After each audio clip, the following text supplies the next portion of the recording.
On yet another topic, a number of things going on this week. Today, the Senate will vote on the nomination of Caitlin Halligan to the U.S. Court of Appeals for the D.C. Circuit. I'll be opposing this nominee, and I'd like to explain why. First and foremost is Ms. Halligan's record of advocacy for an activist view of the judiciary and a legal career that leads any reasonable person to conclude that she would bring that activism right onto the court. As I've said many times before, the proper role of a judge is that of an impartial arbiter who gives everybody a fair shake under the law as it exists. The role of a judge in our system, in other words, is to determine what the law says, not what they or anybody else wants it to say. Yet looking over Ms. Halligan's record, it's pretty clear that she doesn't share that view.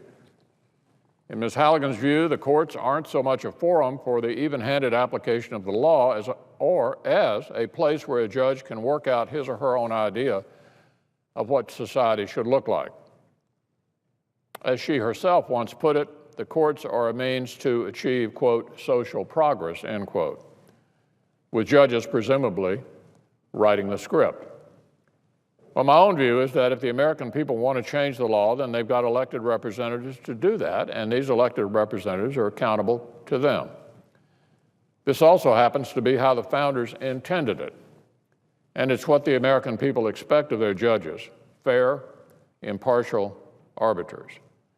But that's not what they would get from a Judge Halligan. So how do we know this?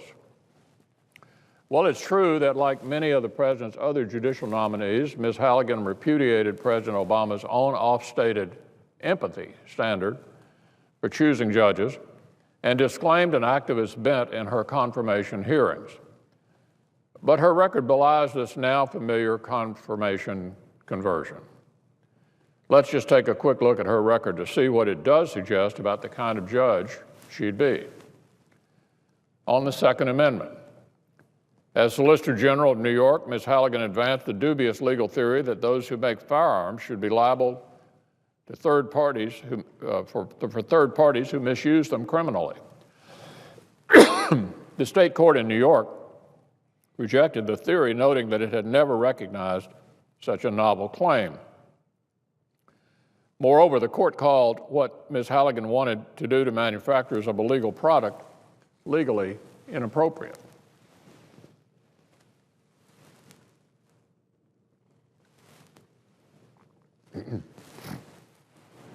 So let me say again, the New York Appellate Court termed Ms. Halligan's activist and novel legal theory to be, quote, legally inappropriate, end quote. Now, the Congress passed legislation on a wide bipartisan basis to stop these sorts of lawsuits because they were an abuse of the legal process. Undeterred, Ms. Halligan then chose to file an amicus brief in the Second Circuit Court of Appeals in another frivolous case against firearms manufacturers. Not surprisingly, she lost that case too. What about her views on enemy combatants?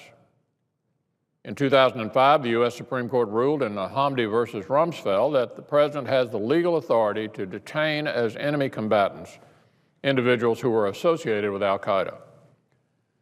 Yet despite this ruling, Ms. Halligan filed an amicus brief years after that, arguing the president did not possess this legal authority.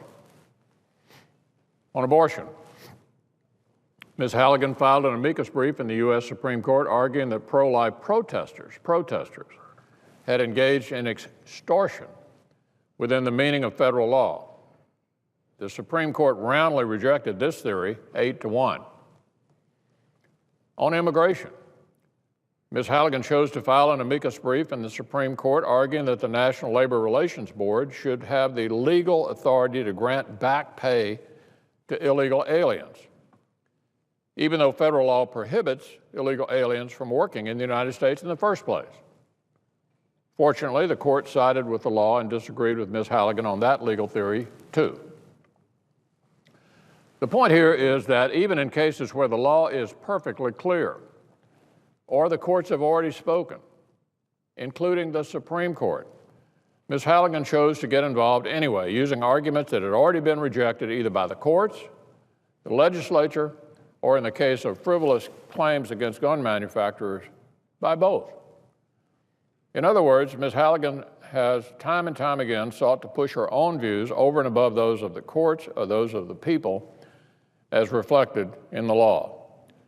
Ms. Halligan's record strongly suggests that she wouldn't view a seat on the U.S. Appeals Court as an opportunity to adjudicate, even-handedly, disputes between parties based on the law, but instead as an opportunity to put her thumb on the scale in favor of whatever individual or group cause she happens to believe in.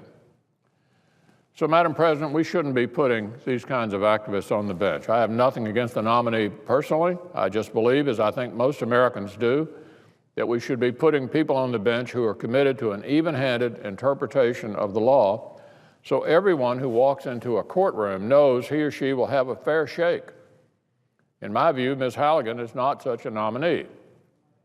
On the contrary, based on her record, her past statements, I think she would use the court to put her activist judicial philosophy into practice, and for that reason alone, she shouldn't be confirmed. So I'll be voting against cloture on this nomination, and I would urge my colleagues to do the same. I yield the floor.